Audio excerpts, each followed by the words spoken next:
Okay, thank you everybody for coming. I'll call to order the Public Utility Commission meeting for Tuesday, February 11th, 2025. We'll start with a roll call, please. All righty. Tom Bystricky, Here. Andy Haas, Susie Coram, Here. Pat Nolan, Here. Scott Snyder, Joyce Hall, Here. and Dave Preisel. Here. And then if I didn't say any other person's name, can you please announce your first and last name and where you're from, please? Yeah, I can start. Eric Kivisto, Market in Johnson, out of Stillwater. Jeremy Drake with Market and Johnson. And Tyler Westfield with Studio EA.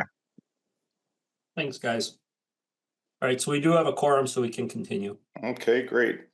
Moving on to number 2, the approval of last minutes, or the minutes from last meeting from January 14th. I assume everybody had a chance to look those over. Do I have a motion to approve those? So Move to approve. Oh, second. Second. All in favor? Aye. Aye. Aye. Anybody opposed? That motion passes. Thank you. All right, let's jump into new business. We got a lot to get through. So 3.1 is the new utility building addition up on Livingston Road. All right, So so Kip, do you want to start? yeah, I can just kind of kick everything off here. So in your packets, you've got about an 80% complete plan set, and you've got the updated estimated costs for this project. So what I'll do, I will actually turn it over to Eric, Tyler, and Jeremy. They're just going to kind of walk you guys through where we're at currently at this 80%. Answer any questions that we have, and we do have some decisions to make tonight. So if you can see kind of in my packet, my issue sheet, we're projecting costs are currently about 4.9 or just over 4.9 million. That does not include any of the alternatives that I have in my issue sheet.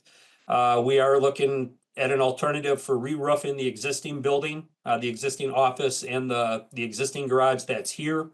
We're also looking at an alternative of replacing the existing HVAC units that are here. They're original. We're thinking to the building. We can't find a whole lot of paperwork on them, but we're thinking that they're original to the building. So, I mean, they're 25, 30 years old.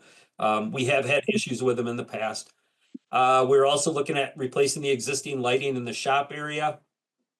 And 2 of the big items that we're going to need direction on here is adding the electric upgrading the electric service to support the EV and the solar panels on the roof. So with that, I will kind of just turn it over. I don't know, in our packet, it kind of starts off with the cost estimate. So maybe Eric, if you want to take over from there and just kind of walk us through kind of where we're at, what we're looking at, and then we can any questions, and then we can kind of move on to Tyler, where we're at, with in terms of the 80% completion and where we're at with the project so far. So Tyler or Eric, sorry. Yep, you bet, Kip. I'm going to try to share my screen if that's okay. Oh, it says Hold on. Let me allow you. Oh, hold on. Wrong one.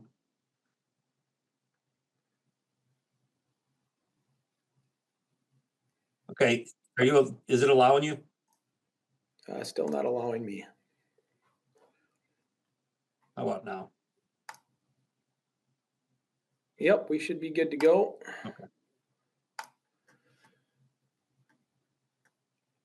All right, can you all see my screen here? Yep, I can. Yep. Okay, perfect. Well, good evening, everyone. Like Kip said, I'm going to do a high-level overview of the cost estimate. We call it the design development set. That's based on Studio EA's drawing, Tyler is on. He'll go through the set here after I get done going through the budget. Again, just added detail from the schematic design estimate we put together about a month and a half ago when we were in front of you at that point.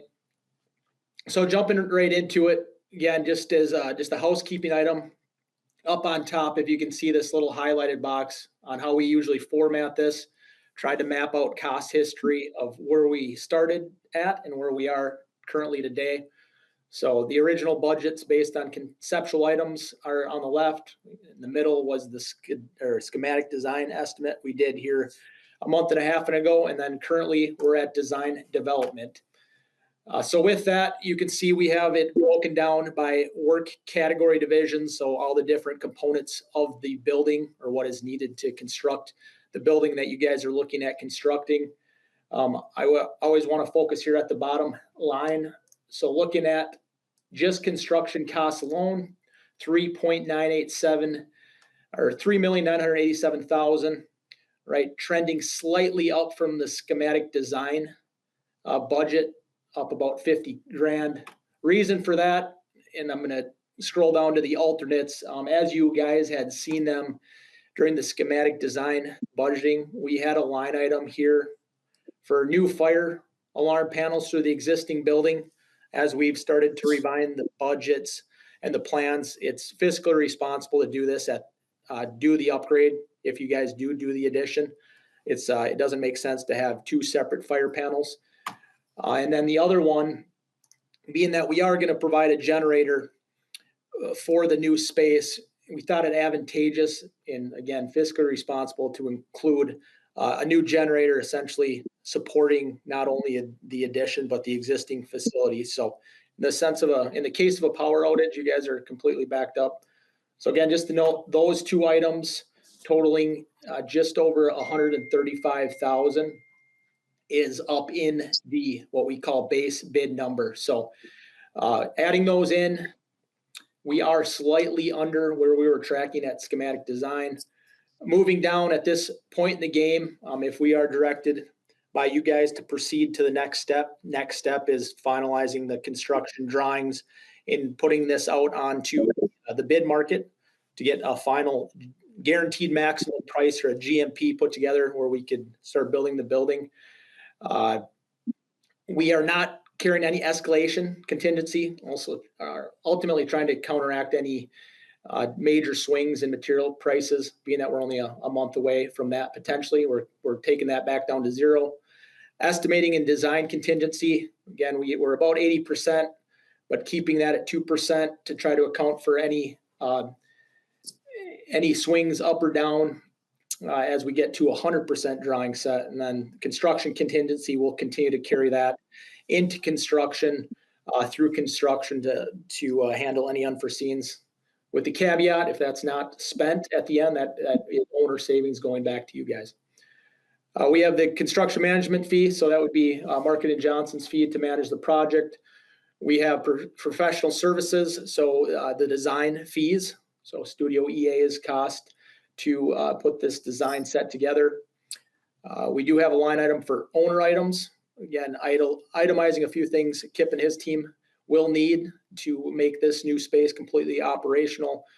Listed out here, pressure washing equipment. There's going to be a small wash bay, car lift, vehicle hoist, just to do some minor maintenance, I'll call it.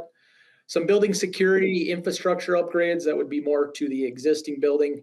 And then an allowance here for owner costs. So we call it FF&E, but furnitures, fixtures, and equipment, whatever would be needed to build out that space. So that brings us to the grand total of that $4,955,374. That is before the alternates Kip had mentioned here as he kicked us off. So with that, before I go to the alternates, I just want to restate. So we're at 80%.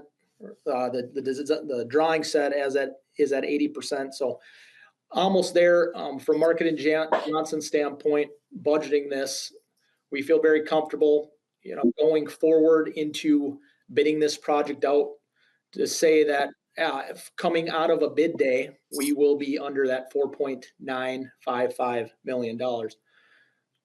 So I'll just pause there for a second. Any questions on what I just covered as far as what we will call the base design or the base estimate before we get to the alternates? See, I have a question, and I apologize up front if I'm just not understanding this. So I'm just looking for a little help. So let's just go to the very first line, selective demolition, where the August 5th of 24 projected cost was 305,000. Then November it drops to 4,400, and then in February to up to 21,000. So I'm sorry that I don't understand the fluctuation there in that. Yep, no, I think that's a good question, Susie. So conceptual budget, right? If we're starting on the first column, right here, that was really the first time we looked at it, not sure how this building would be constructed. If you remember, we looked at 3 or 4 different concepts. So more of a vague number. Schematic design was the demo that was only associated with tying into the building. And then when Tyler goes through the plan set, you'll see there's a little bit more work that we're going to do on the, I believe, southeast corner of the building to add a plaza area, which would equate to a little bit more demo. So that's the reason for the increase there. Okay. All right. Thank you very much. Now I completely understand. I didn't realize that the August 5th was taking into consideration maybe a much grander something. I don't know. Yeah, So, well, Yeah, Eric, I can add it. I think in August, it was very, very conceptual. We didn't know what we were doing in the existing building, right? If that was going to get remodeled or not. I think that's what that number kind of reflected there before any design really happened. It was kind of assumed it might be a significant remodel job in the existing building as well as an addition. And that just hasn't, it isn't needed and hasn't made it as part of the design. So thank you. I think the other reason for the jump, Eric, unless you got it someplace different, I think that now includes that cost to take down an existing shed. So that was about 15,000 extra. Yeah. Yep. So does everybody understand that, how that worked? So with the conceptual to the schematic to design development, that conceptual is where we started this project. And then it's as we're moving through, things change. We gave the 3 options of option A, B, and C for building size. So before we landed on, the option B, I'll call it the middle building, these were the costs that we just kind of had just to give us a rough number at that point. So now everything's kind of starting to come into place or falling into place. Does that answer your question, Susie? Yes. Okay. Thank you very much, Kip. I just was trying to put that all together, and I completely understand now. It's a lot of numbers to look at. Yes. Mm-hmm. Well, it was the fluctuation, and it was just, the first line was a perfect example there. Right. So thank you. Yep. Any other questions on the main base of the budget or the base budget? Any other questions on that Eric was talking about? Okay, then we can. You know what? I'll ask I think this is a real quick one. You mentioned it was fiscally responsible to bring, for example, the fire protection under one system versus one for one building and one for another. Right. So are you saying it would have been 2 systems that wouldn't have spoken to each other? So if one building's on fire, is that the only difference? Part of what we're running into with the existing fire protection service that we have, it's proprietary. That's part of the problem. It's a proprietary company that Excel had put in here. We can't find people to work on it. And yes, you are correct. We would have 2 separate systems in here, which would mean we'd have to pay for 2 separate, companies to monitor for things. And the current system that we have in here, it's it's outdated. It's old, it's new, it was new with the building. It's just time to update everything under one, what I would call one roof, instead of Sure. having two separate systems in here that we have to maintain. Okay, thank you. Yep. All right, any other questions on that? So Eric, do you want to jump into alternates, or does any Tyler want to jump in, or how do we want to work on this? Yeah, why don't I go through the alternates, Okay. since we're talking numbers here, and I know, dive a little deeper into the electrical vehicle charging alternate and solar alternate here.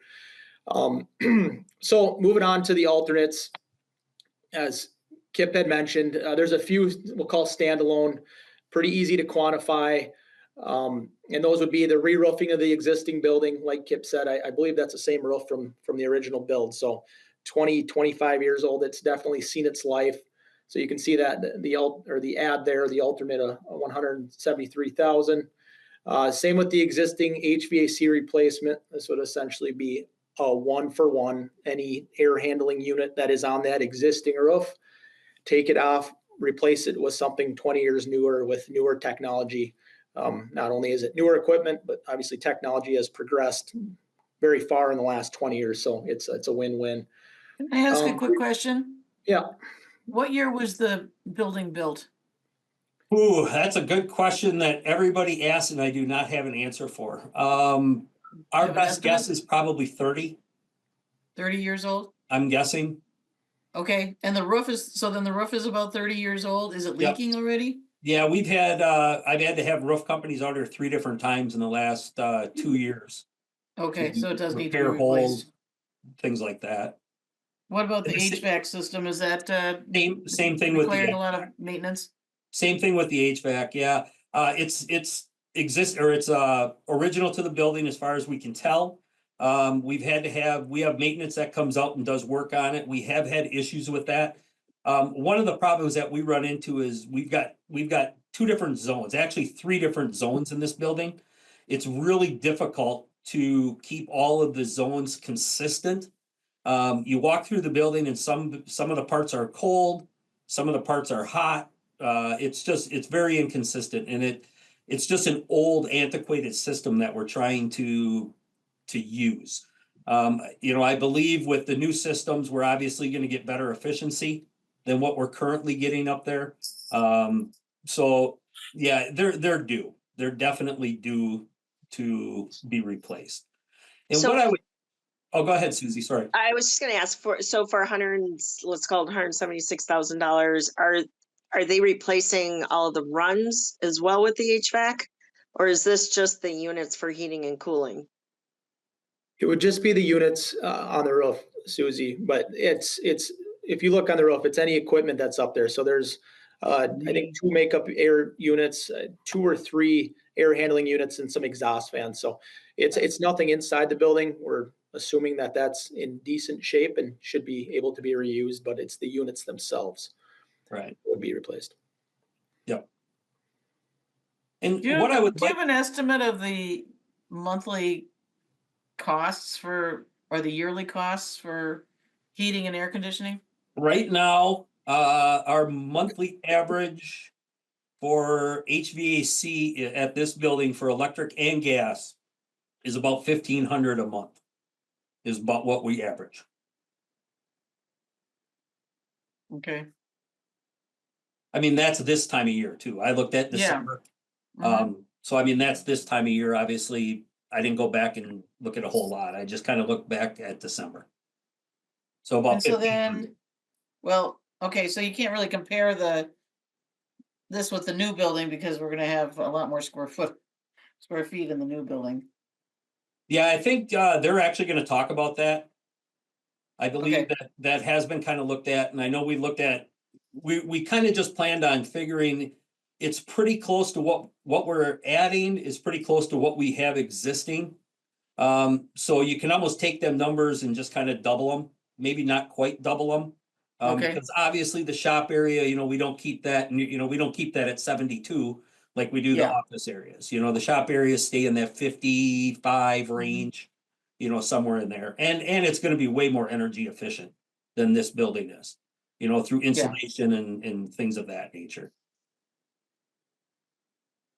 Any other questions? Okay, what I would like to do is, as we're going through these alternates, we need to know tonight how we're moving forward. So we kind of need to know at this point, are we on board for adding the re-roofing the existing building? Are we on board for adding the replacing the HVAC on this building?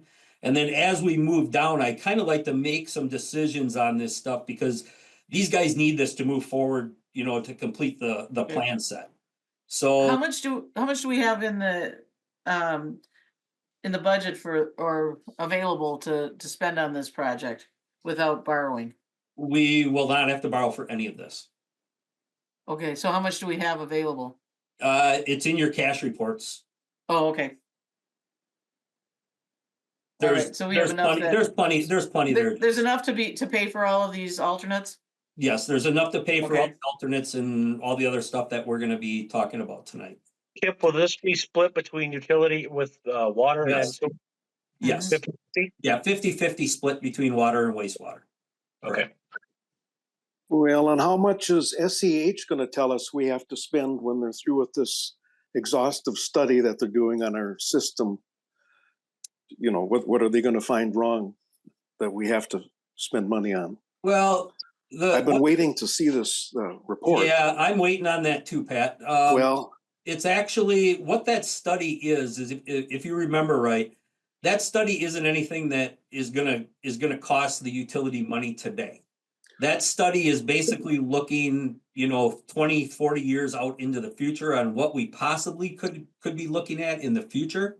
About the only thing that we possibly could be looking at near future, not today, but near future, would be land acquisition.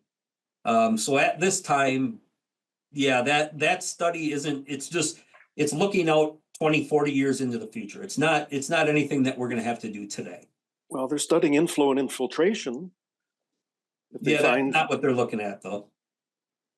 We're looking at how, when the city expands, and as the city expands, how are we going to take that wastewater, is what we're looking at, and what are we gonna do with it? Good question, but yeah, that really doesn't have any effect today. What's the cost benefit of doing like the HVAC right now?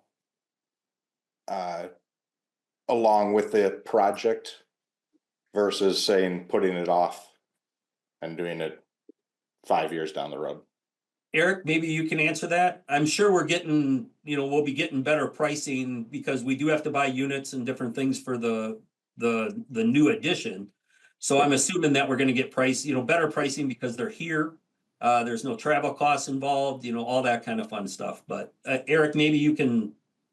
Yeah, I think Probably more. you said it perfectly, Kip. So if this addition goes forward, like you said, we're going to be buying units for the new additions itself. When you package in other units with it, obviously the cost is reduced. I can't speak to the exact quantity, but it does get reduced slightly.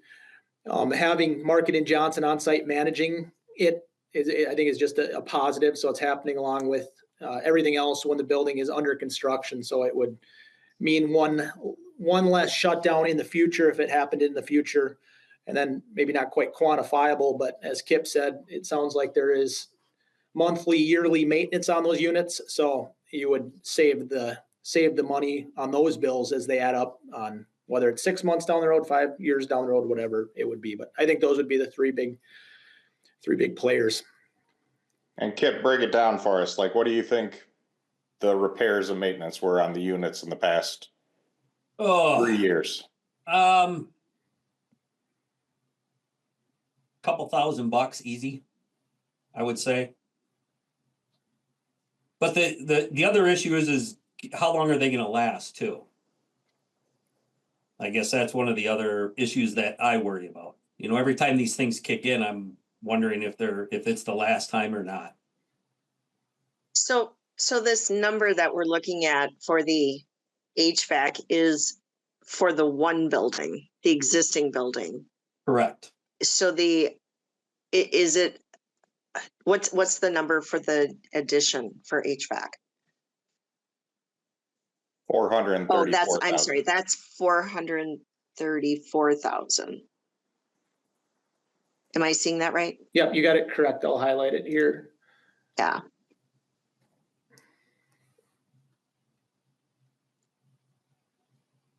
Can I ask why that jumped so much from the beginning? We went from 172,765 to the 434,300. That's a huge discrepancy. What changed? Yeah, the big driver is for this one is understanding gas routing and locations on the roof. I know it's 50 grand, but it adds up quick. So the gas routing, HVAC in this case, the Division 23 is handling all the gas piping for the project. That's where it is, we'll call specified. So not only piping gas to the units, but also gas to the generator that's on the far side of the building. Okay, so that's $50,000 on top of the 172. What else? Yeah, Eric, can you explain from the very beginning, the 172 in concept, and then you guys got NASF on board and you actually put together a system. So the big jump is really between concept, which was a very hypothetical building, to a schematic design with an actual mechanical engineer on board. And then the 50,000 is a smaller discrepancy. That's really zeroing in between a schematic design and a real 80% set. I think the big discrepancy is just between a completely conceptual system with no actual mechanical on board, and then NASF putting together a good package that we talked about with Kip. Yeah, and I would add specifically that energy recovery unit, or as known as ERU, on there. So that gives you a little bit. You're recovering some of your heat as you exhaust it out the building versus just wasting it and having to reheat outside air from a day like today, 10 below or whatever. So that was again, it's an energy efficiency thing that's gonna save you energy year after year.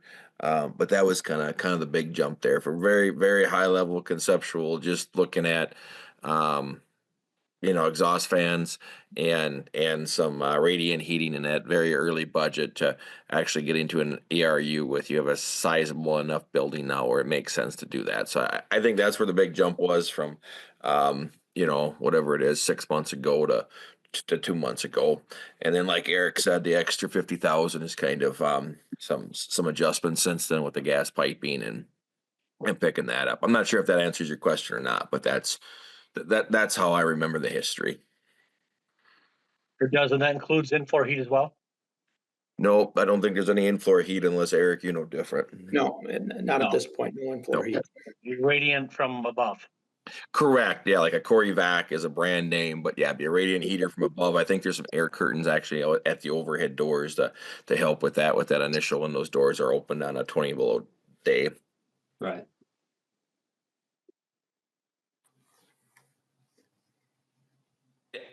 Maybe I'll just speak to, somebody asked a question about what's the cost to redo that HVAC system now versus 5 years from now. I would say just if we were budgeting just strictly direct costs and what we would put as a escalation number for 5 years out, and that's a guess, obviously, right? As you all know from the past 5 years, we're talking at least 30 to 40%. Just straight direct cost, doing it 5 years down the road versus now. That's not talking about some of the efficiencies like Eric has said. You'd have to bring back an electrician a second time, an HVAC contractor a second time, a controls contractor a second time, versus them just doing it while they're there on site. So I don't know if that helps at all, but there's unfortunately no cheaper time to do it than now. Thanks, Jeremy. Any other questions on that? Are those So- with stainless steel heat exchangers? I don't know. Eric? I doubt it. Yeah, I could double check, but I don't believe so.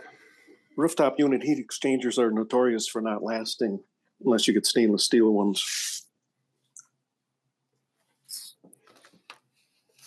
I'm assuming that the ones that they're proposing are outdoor units. Right.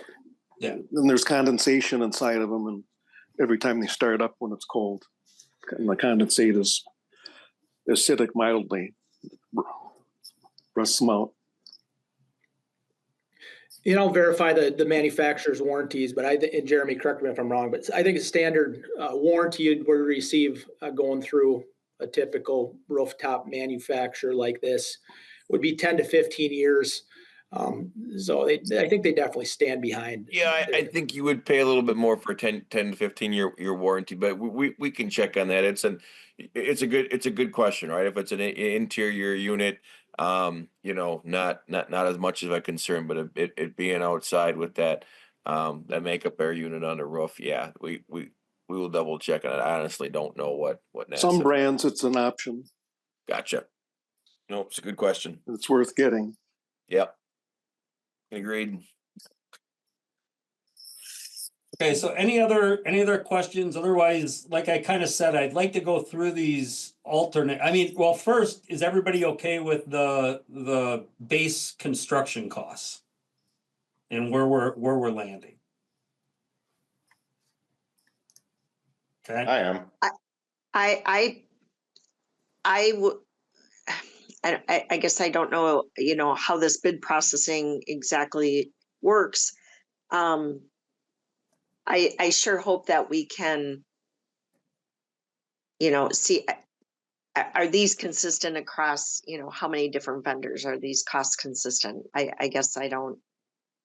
Yeah, so I can speak to that Yeah. a little bit. So the next step is if, you know, this, yep, we're gonna move forward tonight. If that's your decision.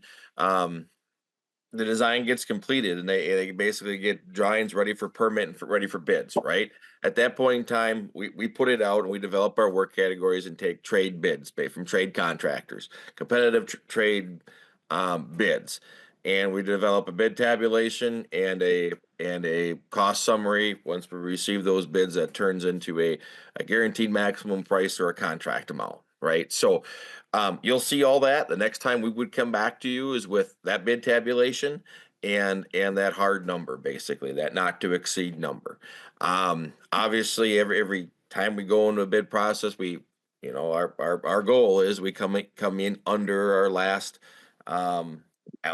estimate. That's the idea of going through a competitive bid process.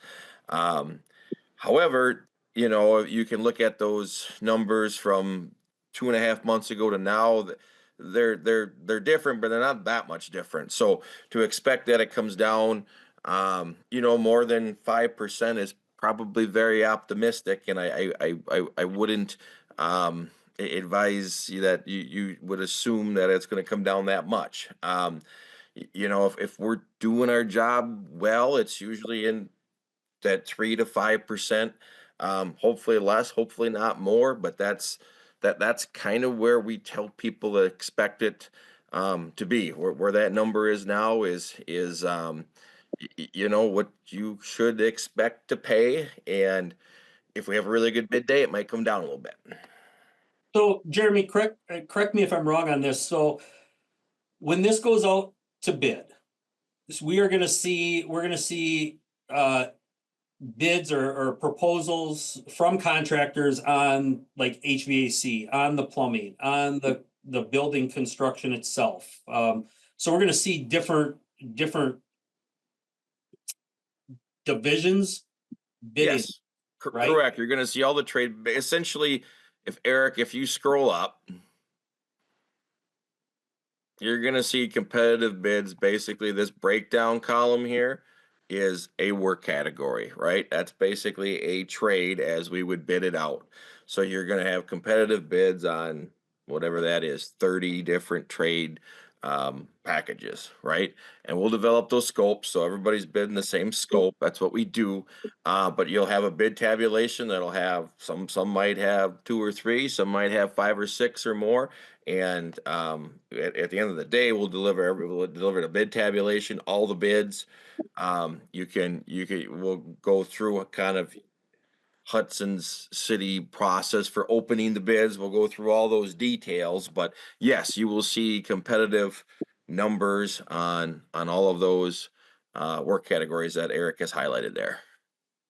And then at that point, obviously, you guys kind of go through and you're gonna make a recommendation based off of the bids on, low price, contractor, is it a good contract or whatever? And then that is what comes before the commission to say thumbs up, thumbs down on these divisions. Right. It's generally going to be a low bid unless for Right. some reason we feel that contractor is not qualified. Then we would recommend somebody the second bidder and we would have that conversation. But otherwise, it's generally going to be the low bidder. It's a public project. None of us have the flexibility to kind of just hire who we want. It's kind of got to go through that lowest responsible bidder gets the job Right. thing. So. And also keep in mind, with this whole base bid, the 4.9, what is it, 4.955? Yes. If you look up, I mean, you've got 135,000, right above it. We don't know, those are just numbers that we're sticking in there. It doesn't mean that that's necessarily what we're going to be spending. The other thing to keep in mind is if you go up to the estimate or estimating and design contingency and the construction contingency, you've got 450,000 right there that, if everything goes good, the 398,000, that's something that we would not be spending. The contingency is just, okay, hey, we forgot to put a door in, or we forgot, something along the line, and we want to add that. So that's what that number is for. So it's not necessarily money that is going to be spent. We just have it there available in the budget in case of emergencies or in case of unforeseen conditions like they have. So that number could come down just based off of those items. Yeah, for sure. The big reason they carry that much sometimes is the soils, right? Sometimes if you get into bad soils, it can get expensive quick, and that covers it. Once you get beyond that point, the addition is significant in cost, but as far as to build, it's not that complicated. There's only so many there's only so many parts and pieces, right? So we wouldn't anticipate spending nearly that much once we get out of the ground, if that makes sense. Yeah. Maybe one more clarification to Jeremy and Eric. I mean, in a normal public process like this, we would do the design work and we would be putting some budgets together, but this is maybe different in that we have Market and Johnson, construction manager, along helping us price this all the way through. A normal public project, it's designed by an architect and all the engineering, and it goes out for public bid, and a bunch of general contractors bid it. And that's what happened the last time we tried to do this project.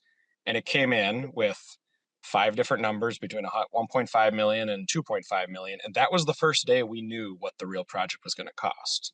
And so what's maybe nice about the way we're doing it this time is that we all along are having a professional contractor help us make sure we're in a budget that everyone feels comfortable with. And then we're still going to go out for public bid and get 3 to 5 to 20 bids, depending on how many subcontractors in the area really want to go after this project. And that's going to determine the real final price. So you're not getting, you are getting a truly open bid process to anyone and everyone who wants to bid on this thing. But we've also had the benefit of Market and Johnson along the way, giving us professional expertise to make sure we're comfortable with a $5 million project. And by all accounts, it may be a little less than that when we really get a bunch of competitive bids on bid day. Thanks, Tyler. Okay. So Kip, to circle back, at the 4.955, I guess when we look back at the history of it, I mean, when we go back to August, we were at just over 5 million, and the commission was comfortable moving the project forward at that. And then when we were in November, we were at 5.138, and the commission was comfortable moving it forward at that. And now we're just under 5 million with the lowest number. So I guess And going you've back to what added, you were asking, I think we just need to ask, are we comfortable moving forward at that number before we even discuss the alternates? I think we need to decide, are we comfortable being just under 5 million and moving forward before we spend more time talking with the alternates? Correct. Right? Yes. So is everybody comfortable? Do we want to do a vote, or do we just want to say, is anybody uncomfortable with that number? I'd like to thank Kip. Kip, you hit the head on the nail. As a ratepayer in the city, we need to be as fiscally responsible with this and everything. And with the owner items, there's extra fluff in there. And if we don't need to spend it, we don't need to spend it. Right. We just did a quick Google search and again, I know this is not just a simple building, but an industrial building, from a cost perspective and things like that. Discussions began around the 4 million mark. We're still roughly $1 million over that. Right. So again, just like the gentleman had said, we don't know what the bids are going to present. I just want to make sure that we as a group are as fiscally responsible with this project as possible. That's a lot of money for 15,000 square foot of garage. Well, yep, you're 100% right, Dave. And let's also keep in mind that some of you, Dave, you were on, when we purchased this building, part of the purchase, when we talked about purchasing this building, we knew eventually we were going to have to add on to this building. We knew it was not going to be big enough for us. If you remember, we paid $890,000 for this building. This building's worth way more than $890,000 today. So, with the fiscal responsibility, I think we made a great decision, 8 years ago to purchase this building at that price. When the buildings across the street are going for, 3 and 4 million. So we made a great decision, years ago to purchase this. Sticking this money into it, we knew this was going to be coming. And I think, by the time we're done with this, we're going to have $6 million into this building complete, which today's range on buildings and what I'm seeing out there that are being purchased elsewhere, we're still sitting really good. Yeah, Kip, do you have any? And this is just a shot in the dark. I don't think you'll know this, but maybe any idea in the past 8 years what we spent on capital for that building? Very, very little. I mean, we haven't done anything since when we purchased it. Yeah. When we purchased it, we obviously had it painted. We had, the furnishings redone, carpet, all that kind of stuff. Work. But other than that, there has been hardly anything spent on this building. I think we had the parking lot blacktop, or not blacktop, sealed or whatever. But beyond that, that's about the extent of it. Excel gave us a great deal on it. Yeah, we got a great deal on this building. And part of this is also we're opening up that parking lot. It's just not the building itself. We are opening up the parking lot. I know some of you that have been in here, you pull in, you're locked in. You have to back out. You kind of have, it's a whole goofy situation that you have to get out of here. So we are opening that up, to make the flow or the traffic a little bit easier for customers to come in and out. So there is more involved than just the building itself. There's a new sewer line that's got to go in. There's all sorts of stuff.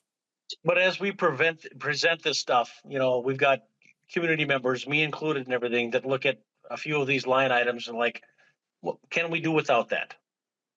Can we watch those numbers a little bit and drop wherever we can to make sure, again, we're being fiscally responsible with these dollars? That's the key. What are you referring to, David? Well, just pick pick the FF&E line item at $60,000. I don't know where we'd spend $60,000 on that. I don't know where you're at, where you're looking. Fixtures, furnitures, and equipment. Oh, sure. Yeah. I mean, those numbers are just a But from- Yep. placeholder. I guess that's the easiest way to put them. But it's making sure that we discuss these things and that it's just not all of a sudden we've got $60,000 worth of that stuff. And that 135, are those things needed? As we break this stuff down, I don't want to micromanage it, but again, being fiscally responsible, that's the key. That's what I'm getting. Yep. Which we do. Yep. I mean, we're in this position today to have the money to build this building because we are fiscally responsible here. We watch what we do. We try to make good decisions on spending, when we are spending, when we are purchasing and things like that. And that's why we are sitting where we're at today, where we have the funds available to purchase this too, or to do this project. Yeah, this is Jeremy. Maybe I don't know if this helps your question, David, but we're confident in all the numbers, but maybe except for those owner items, those are really placeholders. You can see they haven't changed in 6 months or whatever it's been, and it's based off some other projects of other City of Menominee. We did a similar project type of a thing, but we're really waiting for somebody from the owner to say, yeah, these are going to be our cost that gets attributed to the project to help dial that stuff in. So that could be next to nothing, or it could be 135,000. If those are easy ones, I guess, that really don't go into the design as much, and many owners don't dial that number in until it's halfway through the project. That's very common.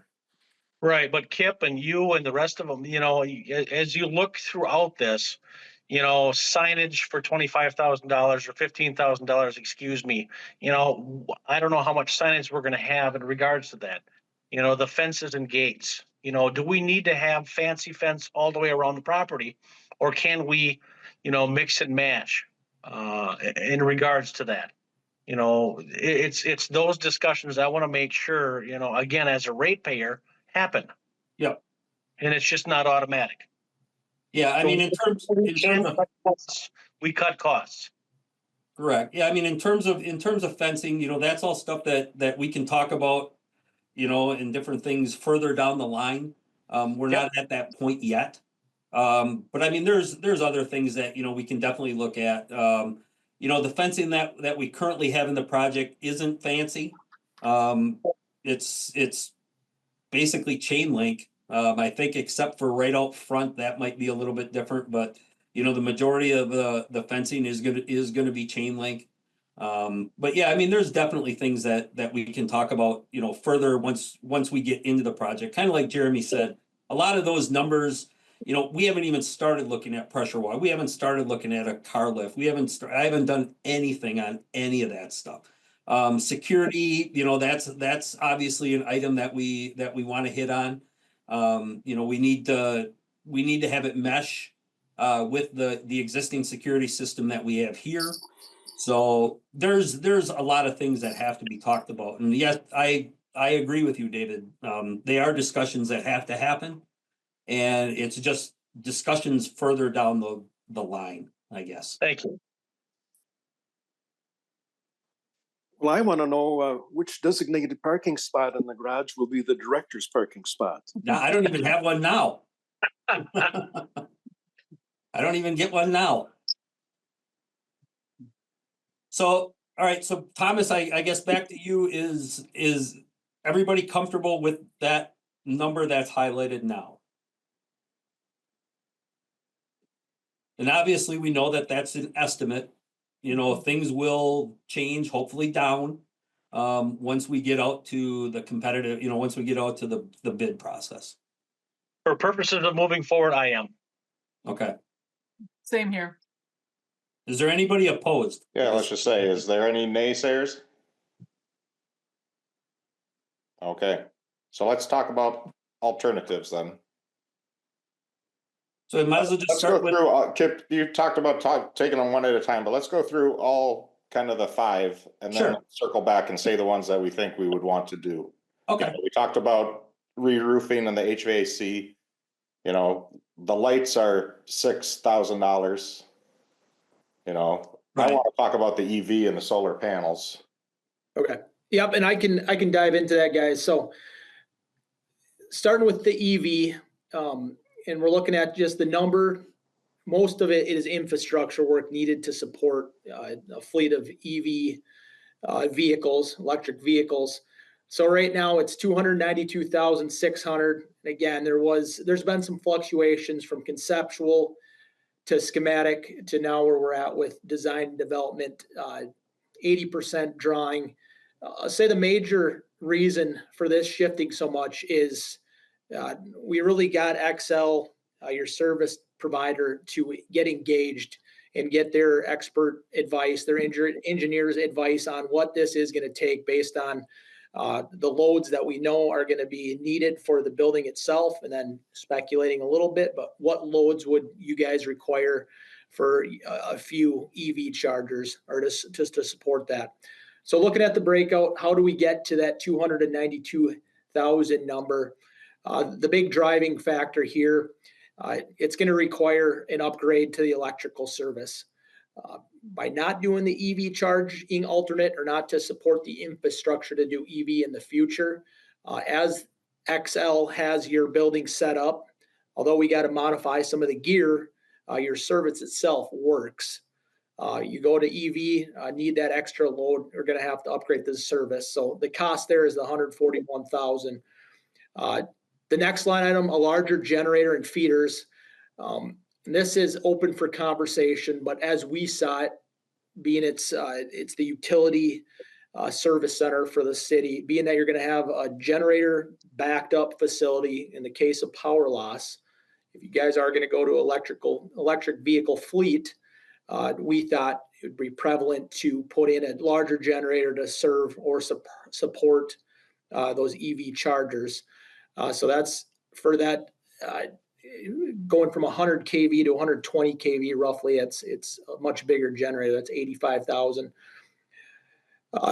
Increased size of the ATS. It's minute in the overall scheme, but being as detailed as possible here. Site work for new electrical service with XL coming in, trenching in a new line, new feeder. There's going to be some disturbance to your existing site. Most of it will be ripped up during the construction, but as you get onto the street, wanted to make sure we're covered there. And then the conduit and the feeders. So this would be from the panels themselves in the electrical room going to various locations on the site or in the new addition with the feeders. The one thing that is included in this price is the chargers themselves, but this would get you set up to go to an electric vehicle manufacturer, purchase the vehicle. Usually, I believe they come with chargers. They come out, hook up, and you're off to the races. So that's a detailed breakout of how we get to that 192,600. Any questions on that one? Yes. What would it cost if we were adding this? Let's say let's say we have a finished building and we wanted to add this to the finished building. What would be the difference in cost? Some of it's, I'd have to go back and really digest it, but I would say if you wanted upgrade the generator to have this building or have the EVs be able to be backed up by the generator, instead of 85,000, you'd go to 185,000. You'd essentially have to go replace already a new generator with a bigger one. So that's I would say if you get to that point, you're not going to buy two generators. You would not have your EV chargers on generator backup is probably the way it goes. I mean, you could do whatever you want, but yeah, depends how far down the road you're talking. But if you're talking 3 years down the road, you're probably not going to scrap a 3-year-old generator. Yeah, so I guess to Jeremy's point, if it's decided in 3 years you want electric vehicle charging, but you're not going to upgrade the generator. So in the case of a power outage, your chargers wouldn't work. You'd take off that $85,000. So you'd be around 210 $210,000 in change. And that price should be relevant 3 years after the fact of this new building. Okay. And then Kip, how many vehicles are available today that of the types of vehicles that you use? How many of them are available in electric? We normally buy the 250s. Mhm. So the 1 tons, those are not available. In Okay. EV. The only thing that's available is obviously cars, which we don't use. The only pickups available are the F-150 Lightnings. And we've got one, I have an F-150 and I believe we have one other F-150. Other than that, the most of them are 250s and above. So yeah, we really don't have these. And I guess I'd want to say is if we don't do the EV today and we want to look at it 5 years from now, we're still gonna, that 141,000 for the increased electrical service, that is going to be way more expensive because we would then at that point have to redo all the electric in the building. And my other question for maybe Jeremy or Eric or Tyler, so we're at 292,600 now. How much are these units? Do we have any idea how much the unit itself is? Because the unit itself is not included in this price. Yeah, I've priced some of them. If we're just talking about a pickup truck, and we're not talking about a heavy duty type truck, a 1 ton type truck. I mean we put. They're not inexpensive. I think we put 3 dual chargers in a project about 2 years ago. Was just added as a tack on thing, and those were around $65,000 for those 3 dual chargers. A Now, that was piece? some white for 3 of them. So Okay. you would get 6 vehicles, and it was about $69,000. It was 3 units, and you could charge 1 vehicle on each side of it, and that was like a medium speed type charger. You get the real slow ones that you have at home and you plug your car in and it takes 10 hours to charge your car that you can maybe get from the manufacturer. These were actually a unit that somebody could park there and they would charge their car while they were at work or whatever in a matter of a few hours. So I'm So not an say- expert on them, but they weren't the super fast ones where you stop alongside the road and expect to charge in 15 minutes. It wasn't the level 3; it was the middle of the road type thing. But yeah, to do 6 vehicles at a time, they're not inexpensive. They were around 69,000. That was installed cost. Okay, so we can almost just, and I guess ballpark, if we want to do this in 5 years, not only is the 292,600 going to go up substantially, but we can also add another 100,000 on just for the chargers themselves. How many are we putting in? Well, Yeah, that was this my is- question too, is how I many, believe it was 3. how many vehicles will this support? Yeah, I think Kip said it right. I believe 3 Yeah, there was 3 stalls. or 3 chargers. Okay, So again, online right now, you can just Google it quick. For a 3, so a level 3 ranges anywhere from 12,000 to 45,000, and that's 2 cars at a time. okay. Right. Those are the real fast ones. If you need it right now, yeah, those are the. Yeah, so you can get them as low as $12,000. So Kip, what do you recommend here? Are you expecting that we will be getting electric vehicles in the next 5 to 10 years? I'm not. My opinion is I do not believe we need I don't think we need this. That's my opinion. I just don't see us converting over to the EV. It's just not there. The equipment itself is just not there for us right now. I concur. So you're not expecting that there will even be electric vehicles available in the next 5 years for the types of vehicles that we I don't know. use? Okay. I don't know. I mean, I haven't seen anything that's, I mean, I know that they're making like fire trucks now, but that's, you know, one in a bazillion that they're making. You know, I don't know where the market's gonna go, Joyce. I really don't. Mhm. And I just think in my opinion, to add another 300,000 today to this project. And then also we have to buy the chargers at some Mhm. point. I don't know. I'm having a hard time. I don't want to put it in and it sits there. And Right. we've got No, I, $300,000 worth of equipment sitting there and doing absolutely nothing. Well, yeah, it's I get it. gonna I sit don't, there I don't for- want to spend that kind of money. But if we were expecting to use it in the next couple of years, it would be worthwhile putting it in. But it doesn't sound like we're going to be If- using it in the near Unless future. the only way, I guess, Joyce, the only way I will recommend buying an electric vehicle is if that's all that's available. Okay. If I have my choice, you know, with purchasing vehicles, I will not purchase an EV vehicle right now.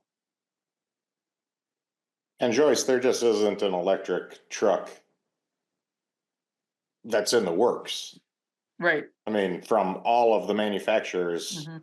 that make them, nobody has announced that they're making an electric work vehicle.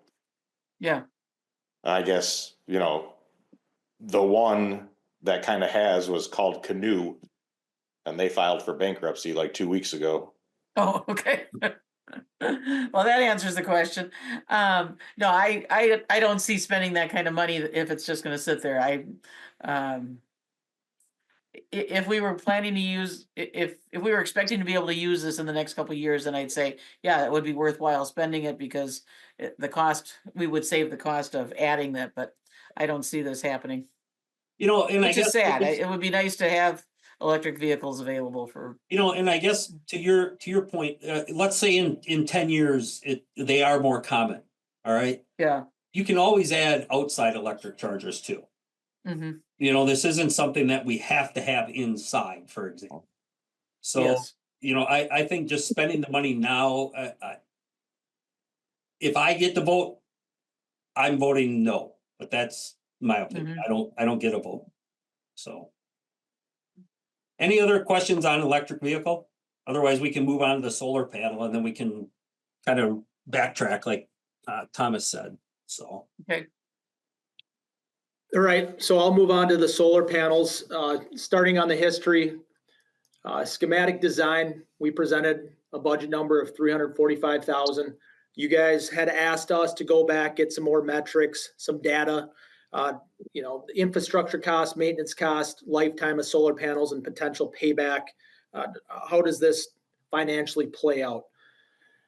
So we went back to the vendors, the engineers, a few engineers to get their perspective on both lifetime, payback, et cetera. So breaking this out a little bit differently than you saw last time. So starting just with the upfront infrastructure cost.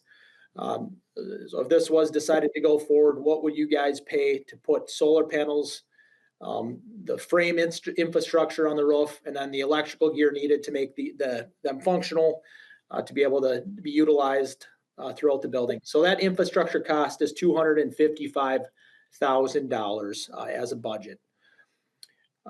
Going down, just want to note the yearly maintenance. So we asked around, got some data from some other, from our engineer on customers that they have worked with that have done solar. On a conservative budget, they said budget $5,000 a year. So over the course of 20 years, you're looking at $100,000 in potential yearly maintenance over the course of 20 years. For solar panels, anticipated lifetime is 15 to 20 years.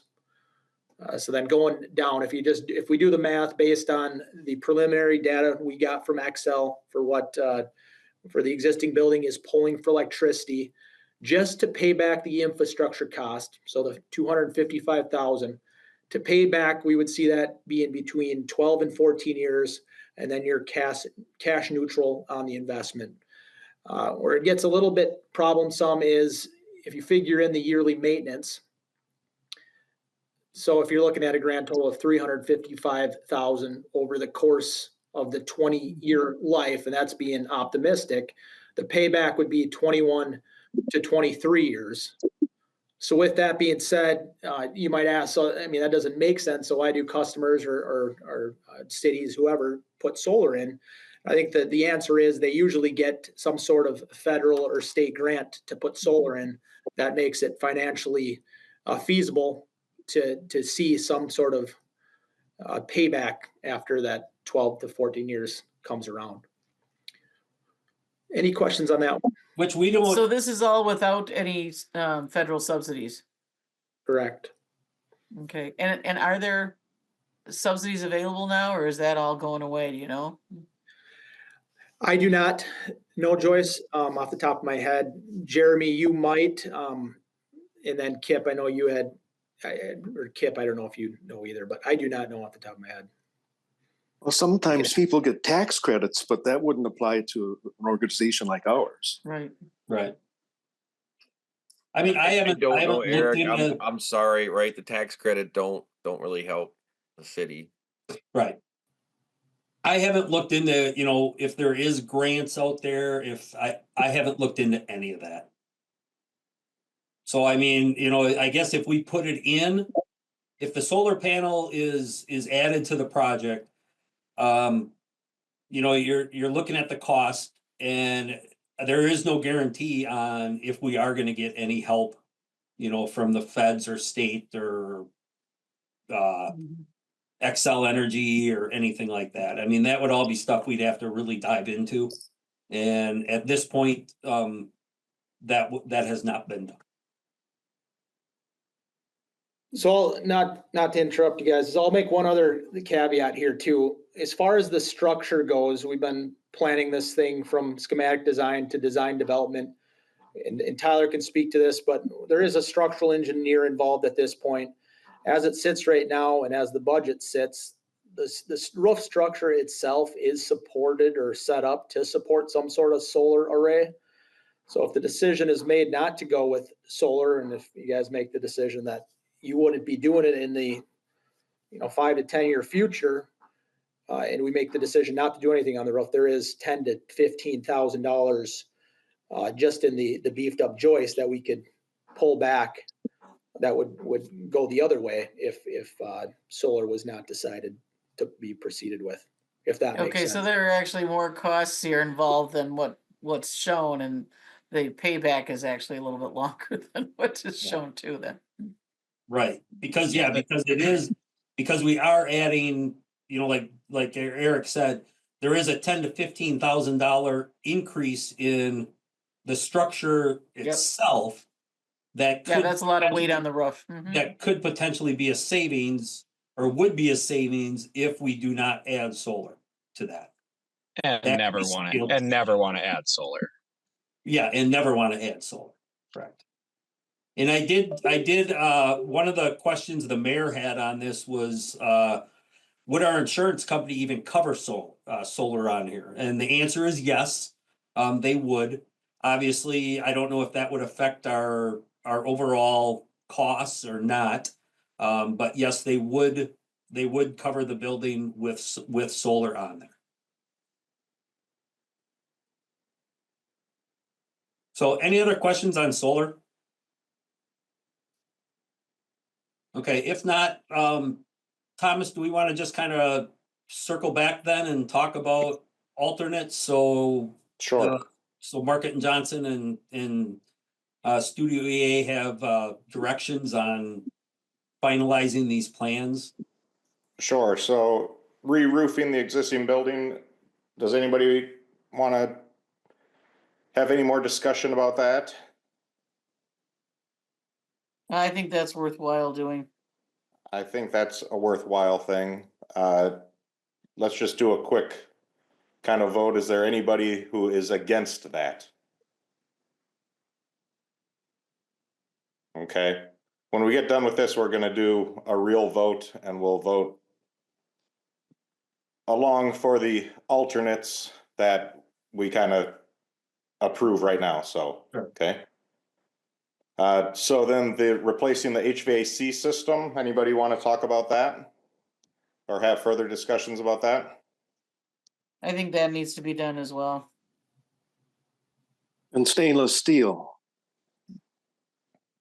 Yeah, we can check into that too, Pat. Eric, you can take note of that Yep, I got it. and find us some Noted. options. Absolutely. Okay, is anybody against replacing the HVAC? Okay. Replacing the lighting, we didn't really discuss. It's $5,900. Does Why anybody is that want needed, to Kip? discuss it?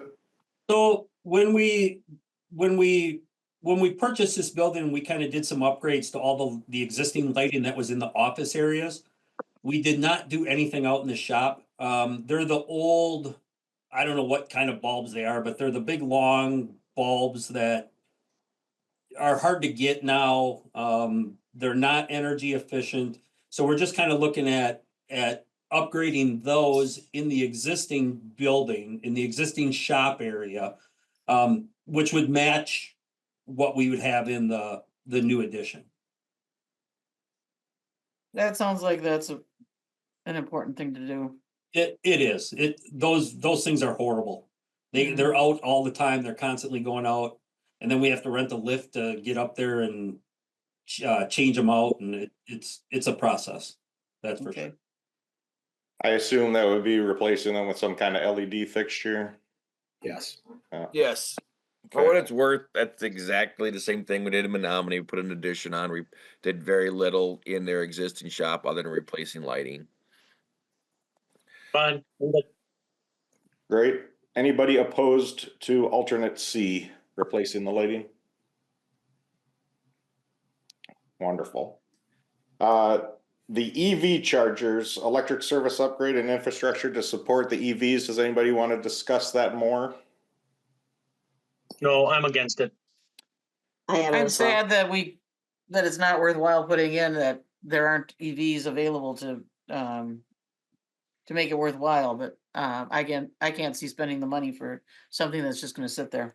I cannot see spending almost $300,000 on that. I was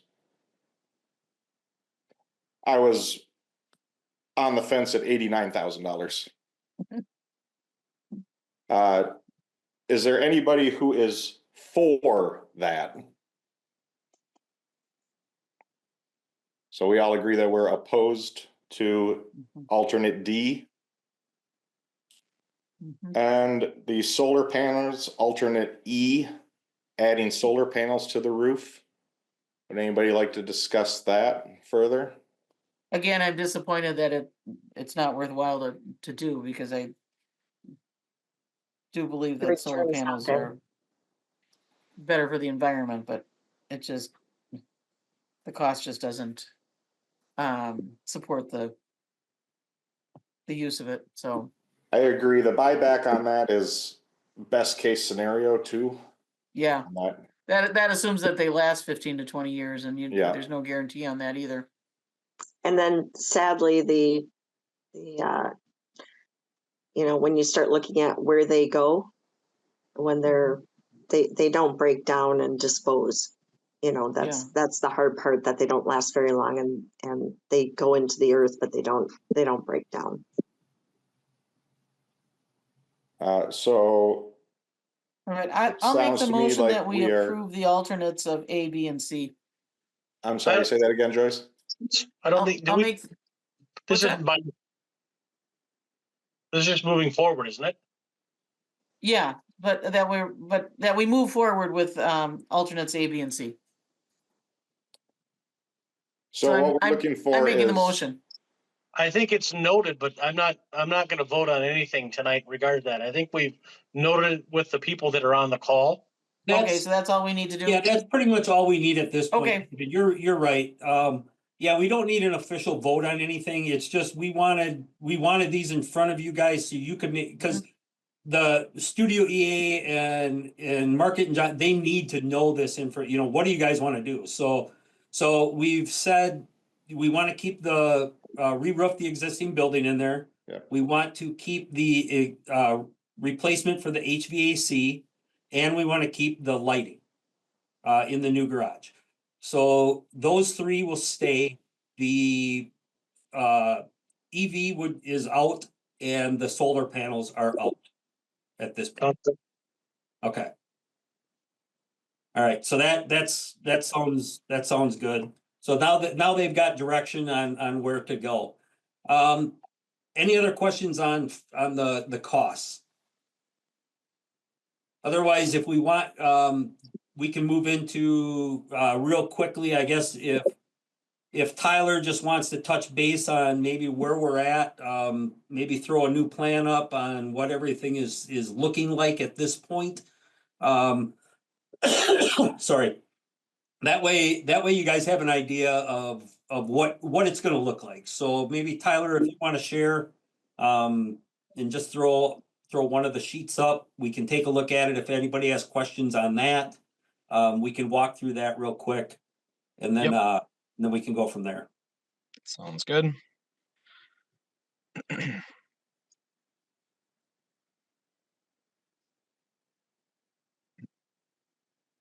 Okay, so I am sharing the landscape plan just because it shows kind of comprehensively on the site what we're doing. From this red line to the southwest is really the only portion of the site that's going to stay primarily untouched. We are creating 2 new entrance points off of Hagen, which align with our garage doors going into the new addition. We are putting a 15,500 square foot addition on. We will have a new parking lot completely on the east side, inside of the fence. If I zoom in here a little bit, we're going to create a small covered patio area outside of the break room that would serve all of the staff of the utilities office. And then we're doing a new fence, new gate along Livingstone Road. This will be a nicer fence from the building down all along Livingstone, and it'll turn back. And then from about 15, 20 feet back, then we're going to switch to a chain link fence with privacy slats. So we'll use an inexpensive fence for, as you can see, about 60%, 70% of the fencing, and this portion that faces the street, the public side, will use a little nicer aluminum fence, just as a way to really make this a nice property. Now is the time. You're spending the money. We're gonna, for the longevity of the site, create kind of your long-term building. We are doing new plantings. This will meet the requirements of the city for landscaping. Some of the existing will stay around the south and southwest portion. New landscaping along the east and the northwest portion. New trees along Hagen and Livingstone. And then we are adding new green space by actually cutting back on the amount of bituminous that's inside the fence. So there will be no more green space and more trees inside of the fence as well than what is currently there, because you guys will not need as much paved area as Excel had. There's currently concrete pads and bituminous and light poles, and it's kind of a hodgepodge of stuff that they had done over the years. We're taking all of that out, and we're giving you a nice new parking lot that really serves your needs. And then Tyler, if you could just talk quickly about the entrance down there, which is going to make everybody's life way easier when they're for customers and things when they do come in. Yep, right. So we currently have a fence right here that Excel had put in, and so when you pull in, it's kind of two-way traffic and kind of not. All of the parking stalls are slightly angled. We can keep that, but ultimately you'll be able to pull in, park. We will have the accessible stalls in front of the main entrance, and then we're going to open back up what is been closed off by Excel by taking down that fence in this area.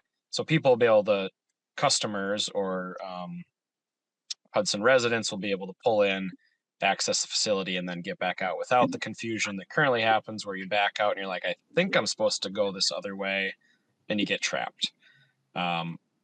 up here, these are going to be one ways. This is really only going to be for staff. Obviously, citizens can pull in, but then they'll drive down alongside the building and park in any one of these parallel parking stalls, or ultimately get to the front door. And these are the ones meant for people coming and visiting.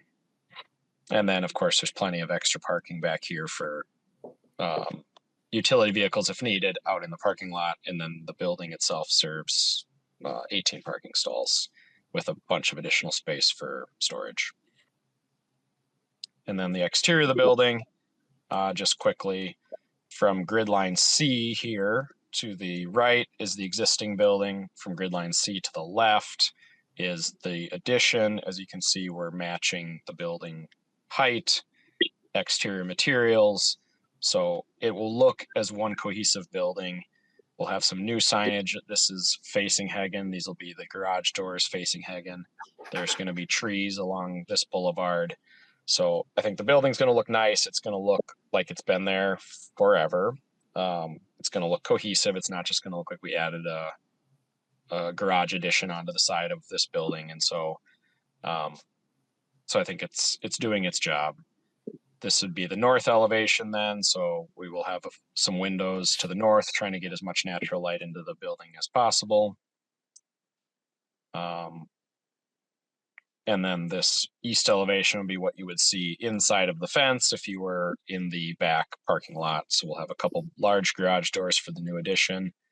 These are the existing 5 garage doors in the existing shop area. And then there'll be a small covered exterior patio here that's being added for the office area. Okay, thanks, Tyler. And then, Any questions on that? When you say covered, what do you mean by covered patio? so if I just zoom in here, so we're going to have 3 columns out away from the building, and then we're going to create a small roof structure over the top of that. Okay, thank you. I couldn't see that. Yeah, it's kind of hard to see unless you zoom in on some of this stuff. Yep. Here just for if we're looking at it, so this would be from the side, right? So this is the tall building, and then there'll be a sort of shorter covered canopy that will match the building. So we'll use a blue metal.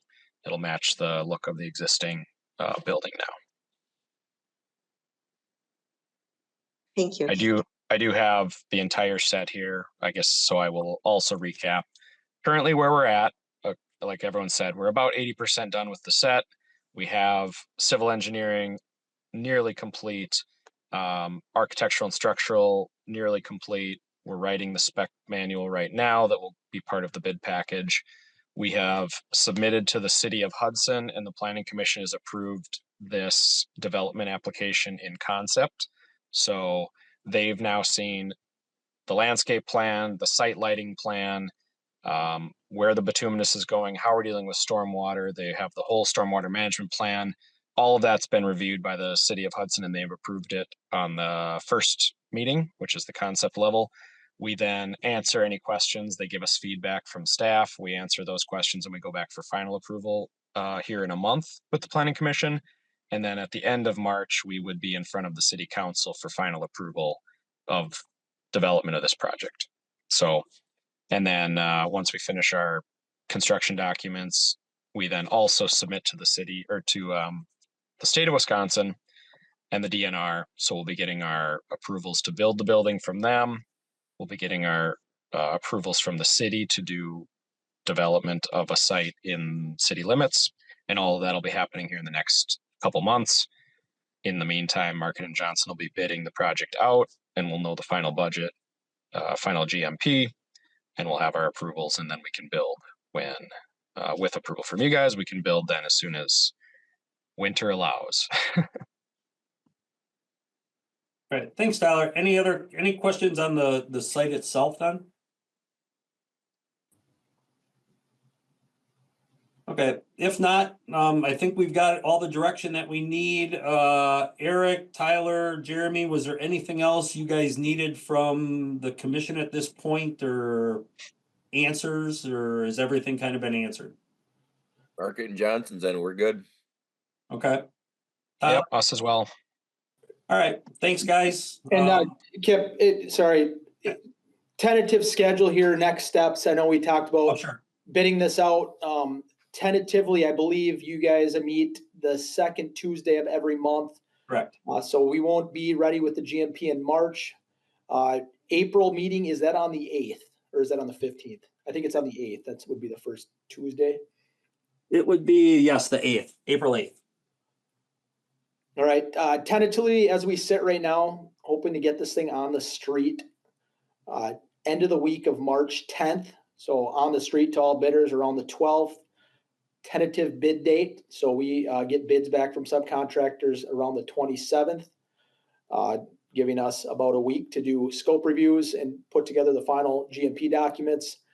We can confirm in the next week or two, Kip, with you, but tentatively, I would anticipate being back in front of you on April 8th to review the final GMP and looking for approval to proceed with construction.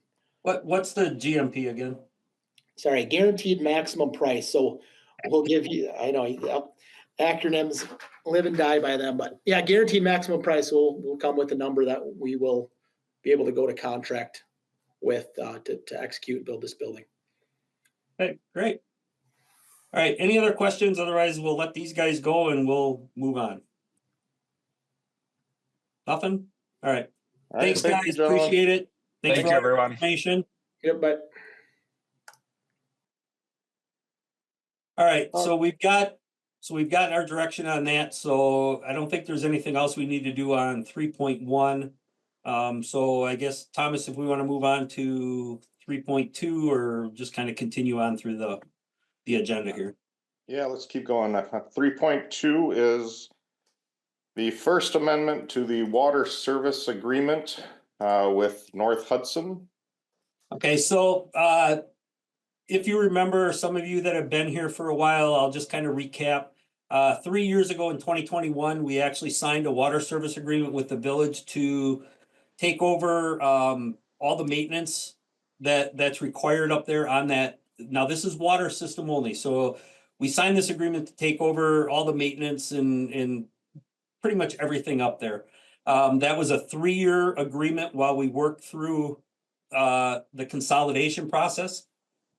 That agreement was ended, or it was ended in December 31st of 2024. So we had the attorney put together just a first amendment, which basically just extends that agreement for 1 more year. This has already gone in front of the city council. They have approved it. The mayor has signed it. It has also gone in front of the village board, and the village board has signed, their village president has signed it along with their clerk. So at this point, we are just looking for approval on a 1-year extension to that agreement as we continue to work through that, the consolidation process. So we'd be looking for action on this agreement and then have Thomas sign it, and we should be good to go for another year. So. Questions?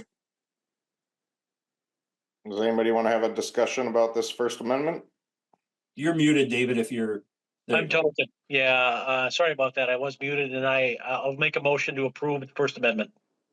I'll second. All in favor?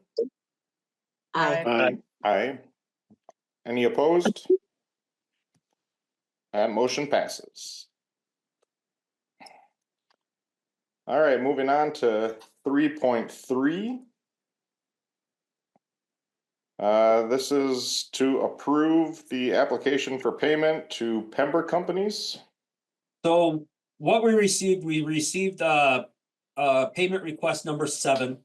This is for the North Street project that we did in 2024. The application for payment is in the amount of $60,983.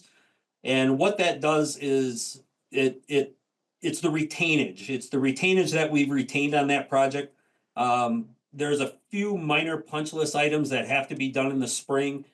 Some grass seeding that needs to be taken care of. There's a little bit of patchwork and some of the asphalt that has to happen. So with that, we are continuing to retain $15,245.75, which is 1% of the project cost. Just to make sure that they do come back in the spring and correct the items that need to be corrected. So with this application for payment of $60,983, it doesn't end the project, it doesn't close the project, but it gets to the point where we're just keeping that 1% of retainage until they finish up in the spring. Once they're finished in the spring, they'll apply for that 1%, and then we will, once everything's done, we'll approve that, and then the project will be closed out. So we do need a motion for the payment in the amount of $60,983. Anybody Move to like to approve. have a discussion? Did anybody get a chance to look over that stuff? I'll make a motion to approve the $60,000, 69.3. Second. Second, thank you. All in favor? Aye. Aye. Any opposed? And that motion passes. Thank you very much.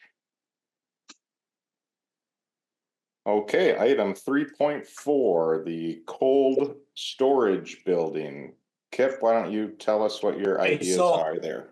So if you remember the discussion that we just had with the new building, part of that is we are going to be taking down that cold storage that we currently have out there. In the base bid of that project, we're anticipating about $15,000 for deconstructing that cold storage building out there currently. What I would like to do is when cities and municipalities have additional, extra equipment, trucks that we're not using, trucks that we no longer need, we actually put them out on bid. We put them out to the Wisconsin surplus, which is what we have to do in order to get rid of equipment. So what I would like to do is put the cold storage shed out for bid. I'm hoping that, I don't know, I might get $100, we might get $10,000. I don't know what we get for it. But I think it's worth us putting it out there to see if we can get any money for that building. And have, a contractor or someone come in and actually dismantle that building and pay us to dismantle it instead of us paying to have it torn down and thrown in dumpsters. So I just kind of wanted to get everybody's opinion on that. I do have to do some more digging on this to see if we can actually do this. My concern is with a contractor or whoever would bid on this, whoever would be the winning bid, how would that work with our insurance to have them come in and working on our property? So I do have to do some more digging on this, but I just kind of wanted it out there that this is something that I did want to look at. I would rather we make a little money on it, or even if we make $100, it's $100 that we don't have to spend 15,000 to have it taken down. So that's kind of where I'm at with that. So I just kind of wanted everybody's thought on possibly going that route if it works. That's I great. think that's a great idea. Yeah. And Yep. you're recycling it instead of, again, going into a landfill. Right. Yeah. Okay. great idea. We really don't need action on that. That's just something that Okay. I'll work on. I guess if you want to do action on it, we can why don't you just do a quick vote on it, Thomas? Then we know for sure. Then Yeah, it I think gets- it's a great I'll make a idea. motion that we direct Kip to look into putting the cold storage building on the surplus list. Thank you, Trace. Second. Thank you, David. All in favor? Aye. I Any opposed? Thank you very much. That passes. And Kip, don't just look at the surplus. Even ask the city attorney on what other alternatives we've got in regards to getting rid of it, even if we Yeah, can't. I mean, yeah, there's Somebody- a lot of legwork or some legwork I'm gonna have to do on this, because we just can't have, Joe from down the street bid on it and he comes in and, he's out there. I mean, this would have to be done during, obviously, when we're here, so I mean, there's gonna be some parameters that would have to be set on it, but I have seen on that site that, counties get rid of extra buildings, things that they have, so So the potential is there, I guess. So I'll work on that and see what I can do. Yep, didn't we move the pavilion at one time into a park? When they moved the picnic table structure into Prospect Park, they Yep. moved it right past my house with one front end loader driving forwards and one front end loader driving backwards. Yeah, So it can't be any worse you than know, that. and I mean, who knows? Who knows? You know, there might be somebody that would come in with a big truck and pick it up. I don't know. What You know, I about well guess 10? Didn't we build a little, or didn't we move a structure on over by well 10? no, not that I remember. Didn't we create park then, or maybe that was Parks that did it? That might have been Parks. Well, Public Works just sold off a whole bunch of shelving out of the new Public Works building that is going to be remodeled, and they were able to get some money for that, and it was all up to the buyer to Right. remove it all. Yeah. So I mean, that was a a big savings from. You know, that site's proved very well for us in the past. I mean, we had a 1995 Chevy, I think it was a 95 Chevy pickup truck. It was rust. It wasn't great. We got $17,000 for that. What? Yes. So you never know what you're going to get. Yeah. And I think it's worth us putting it out there. So I'll work on that. All Well, right, you've been moving on directed to, to, so you have to work on it. Yeah. moving on to 3.5. This is the Department of Transportation 11th Street project. So the 11th Street project, the DOT project, it's been bid out, and the project has been awarded. The total cost for water and sanitary sewer work as part of that project is $337,889 or $880.69. Obviously, we'll water and sewer will pay for their portions. I don't have a cost breakdown yet on that, but this is in conjunction with the slip lining that we'll be doing on 11th Street as part of that project too. So I just wanted this in front of everybody, just so it's out there as to what the water and sewer costs are going to be, or what this water and sewer cost portion is going to be as part of that project. Like I said, it already has been bid, it already has been awarded. It's just for your information as to what our costs are on that. So nothing really that we have to do on that one. Everybody understands? Mhm. I suppose, actually, Thomas, just take a vote on it. Let's just, then it's out there that it was voted on and it was approved, so. Move to approve. Second, All in favor? Aye. Aye. Any opposed? And that is approved. Thank you. Moving on to 3.6, which is the bids received for the Deer Path Water Tower project. Okay, so bids were open on January 30th for the Deer Path Water Tower reconditioning project. I've attached the bid tabulations in there from all the bids submitted. 4 bids were received. However, one of them did not attend the mandatory pre-bid meeting and was therefore ineligible. The remaining 3 eligible bids range from $636,800 to $887,200. The low bid was submitted by Viking Industrial Painting. Based on the information provided by the contractor, Viking Industrial Painting has the required equipment and expertise to perform the work as outlined in the contract specifications. Therefore, we are recommending award of the project in the low bid amount of $636,800, plus any alternates that we do want, or that I do want to talk about. So when we went out for this, we actually added some alternates in here. Alternate number 2 was a generator penetration for the base cone. Basically, that is having them put a hole in the tower so we can get generator power in and out.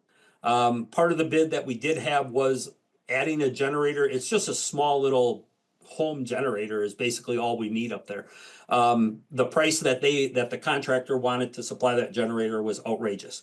We're better off just getting it on our own, having our own electrician install it. But we do need the penetrations in the base now.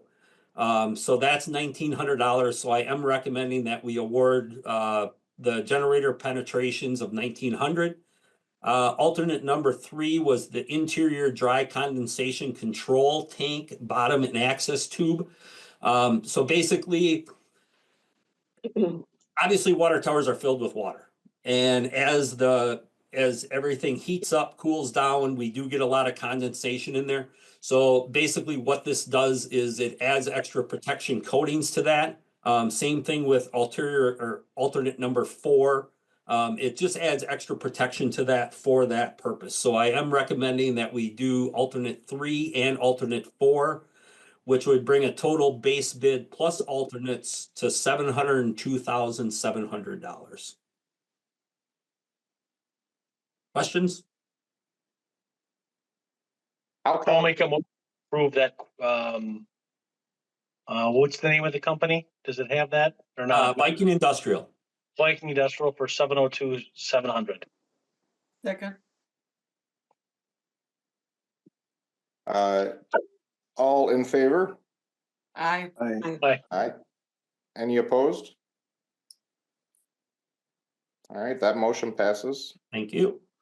Kip, did they say anything about why all of them bid that generator so high? I mean, they were all over 100,000. Yeah, who knows? I don't know. I mean, when they bid this stuff out, you got to look at a lot of that stuff because, they're sneaky. Let's put it that way. How they do it, they add different things, different costs in different categories and things of that nature. Yeah, I mean, I agree. The cost that they wanted, we can get a generator that's going to work perfectly up there for $10,000, not even $10,000. Yeah. So, and you got to remember too, a lot of that is not their realm of expertise. So we're asking a tower painting contractor to bid a generator. Uh-huh. It's just not their realm. They have no idea. They're obviously going to mark it up because they're going to have time involved in trying to find the right one, trying to find, shipment dates, ordering it, everything that gets involved in that. So it's not unheard of to see huge numbers like that on certain things when you're asking a painting contractor to bid on something that isn't even in their realm. So that's kind of why we pulled that out. Okay, new business 3.7 is the bids received for the well number 9 rehab project. So yeah, we solicited bids for well number 9, the rehab project. We sent out the RFP that included all of the labor, tools, equipment, to do the project, to test it, to service everything to a depth of 205 feet. Proposals range from low bid of $23,644 to $35,298, with municipal well and pump being the low bid. We've used municipal well and pump numerous times for our projects up here. We are recommending the bid of municipal well and pump to do that project in the amount of $23,644. And I just want to note that once this is just to have them pull it out and reinstall. Okay. We don't know what that pipe looks like 205 feet underground. So like every other project that we've done, we bid this section out. And then when they pull that out, if there's sections of pipe that are damaged or corroded or things of that nature that need repair and rehab, then that is added extra, but we don't know them costs until they're pulled out. So we bid out the base just to have the work completed. And then as they go through it, they'll make recommendations on, we have to replace A, B, and C. Then I just make that call at that point and just say, yep, do it, get it done. And then everything goes and then it gets put back in. So I just wanted it out there that the complete project is not $23,644. It will be more than that depending on what we find once that well is pulled out. This is a budgeted item. You'll be seeing another one coming later this fall. We have 2 of them that we need to do this year. And we're doing one now. We can't do both of them at the same time. Otherwise we run into issues with being able to supply enough water. So we do them in separate. So we'll do one now this spring, and then we'll do another one this fall. Would anybody like to have any further discussion on that? Would anybody like to make a motion to approve that? Move to approve the bid from Municipal Well and Pump for $23,644. Thank you, Joyce. Thank you, David. All in favor? Aye. Any opposed? That motion passes. Thank you. Yep. All right, and 3.8. These are the bids received for the grouting and slip lining with the 11th Street project. So we did work through Cedar Corp on this. So bids were received on February 5th for this project. Bids were received from 3 bidders. Bids range from a low of $185,895 to a high of $641,354.99. The bids are all attached. The engineer's estimate on that project when we put all this together was $293,325. So we are coming in way under our engineer's project. We did add, there was 2 alternatives that we added to that. They came in way over what I think is reasonable. I don't think it's needed. So it is we are recommending the proposal from Visual Sewer in the amount of $185,895. And not the alternates. And not the alternates, correct? Would anybody like to have any further discussion on that? Or any questions? I'll make a motion to approve Vision Sewer, that's how you pronounce it, Yep. sorry. For $185,895. Thank you, Second. David. And you were seconding, Joyce? Yes. Thank you, Joyce. All in favor? Aye. Okay. Any opposed? And that motion passes. Thank you.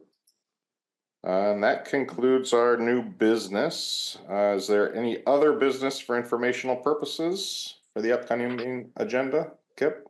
I do not have any unless any of the commissioners did. Anybody? No, I'd just like to add one thing quick. So Thomas says the chairperson, other commissioners, Kip as well. I'll be stepping down off of the commission the end of August when my final year is up. So I think it's September 30th. So I do appreciate the last 20+ years of being on the commission, assisting where needed and things like that. I've learned a lot, and as a ratepayer and things like that, it's been a unique experience for me. So I'll be stepping down. So thank you. We'll miss you, David. Yes, Thank thank you you. for serving. Thank you. And we'll talk about that.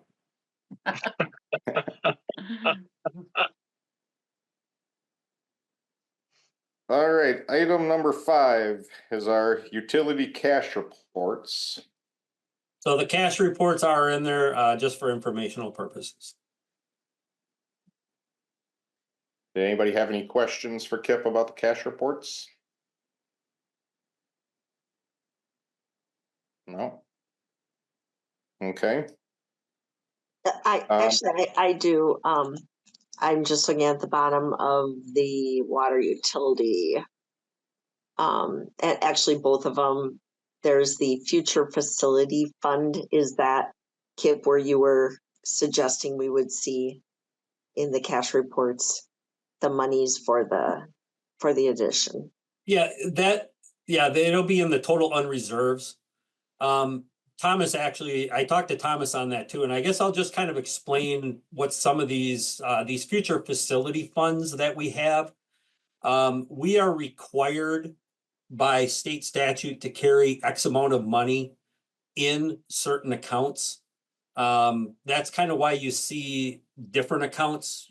We're required to carry X amount based off of if we have a catastrophe, for example. The state wants to know that we have cash on hand in case of a catastrophe. If we have, things that break, that we have the ability to correct the issue and things like that without having to go through bonding and financing and stuff like that. So that's kind of why you see, future facilities. The unreserved is just kind of what we have out in the market, which is invested, different things like that. But yeah, some of the future facility funds are what you're seeing is required. And we do carry more in those than what are required. Is there a cap on how much can be in there? No. No, okay. And then, so the total unreserved funds is what you were referring to earlier. Yeah, I mean, so for wastewater, we'll pull, I'm assuming that you're referring to the building, Correct. paying for the building. Yeah, so basically we would pull 50% out from sewer, we'd pull 50% out from water. And it'll come out of either a future facility or it'll come out of a total unreserved fund. It just depends on where finance would like to draw that money from and what makes more sense. We don't want to draw money out of, some accounts that are making us money. But that would be up to finance to figure out where we draw that money from. Thank you. Anything else before I move on? Okay, agenda item number 6 is the discussion and action on claims. Did everybody get a chance to look over these? Does anybody have any questions or anything with the payables and stuff? I just had one, Kip. If you look on December, was like December 3rd, there's the AutoCAD license that was invoice number 3934 for $2,075.93. So AutoCAD charged twice since it's the same invoice number. I'm trying to, what page are you on, Thomas? Page 93. Ooh, all right. We're on different. Do you see that, Michelle, anywhere in there? It'd be the page with the shoot, it starts out at the very top is Zoom meeting. That helps. It could be, I can't find it, but I'm guessing sometimes you'll see doubles. And what that means is that it was split between water and wastewater. Oh, Does that make sense? That makes sense. So, sometimes you'll see, I just seen one here. Let me take a look. Where was it? Al, I can't find it right now. But once in a while, you'll see where they're split. I did see like a Studio EA invoice that I just seen it now. I can't find it. Sure. But it was Yep. like $10,000 or something. And Yeah, there's a looks like- Studio EA invoice here. Yep, it's got the same thing. Same Yep. invoice number 3321 split. Correct. Yeah. Yeah. So what you're seeing sometimes when you see that means that it was split 50-50 between water and wastewater. So Kip, would you know the general ledger account, the first prefix of 600, is that sewer, 610 water, or vice versa? 600 is water, 610 is wastewater. 610 is sewer, so that Yep. makes sense. Yep, 600 water, 610 is sewer. Correct. Okay, So that's how it is on that AutoCAD license then. Yep. Yeah. Good call, Yep. good David. to know. Yep. Yeah, it's a good question because you do see that periodically where things do come up and It looks like we're paying it twice, but we're actually not. We're just paying it out of two separate accounts. Does anybody have anything else? Oh, now I found it. The AutoCAD. But there's others in there too that have the, Yeah.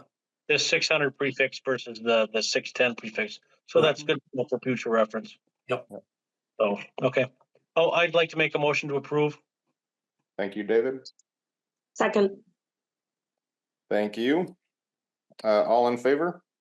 Aye. Aye. Aye. Any opposed? And that is approved.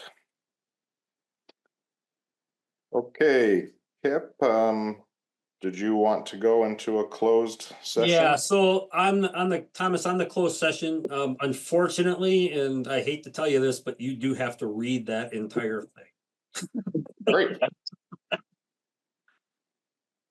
The committee may vote to go into a closed session under Wisconsin State Statute 19.85 parentheses 1, deliberating or negotiating the purchasing of public properties, the investing of public funds, or conducting other specified public business whenever competitive or bargaining reasons required a closed session. In closed session, the committee will discuss the existing water and wastewater agreements with the Village of North Hudson. The committee may adjourn in closed session or may return to open session. If the committee returns to open session, the committee may take action regarding the existing water and wastewater agreements with North Hudson. And then you do need a vote to go into closed session. Move And to go into so would closed any- session. I'll second that. All in favor? Aye. Any opposed? All right, we're approved to go to closed session. To go back into open session. Okay, so we are back, so we would need a motion to return to open session. So moved. Second. Second. All in favor? Aye. Aye. Any opposed? All right, we're back in open session. Move to adjourn. Just for an adjournment. Move to adjourn. Thank you, Second. Joyce. Thank you, Susie. All in favor? Aye. Aye. Any opposed? All right, we are adjourned. Thank you very much, everybody. That was a long one. Yeah, good night.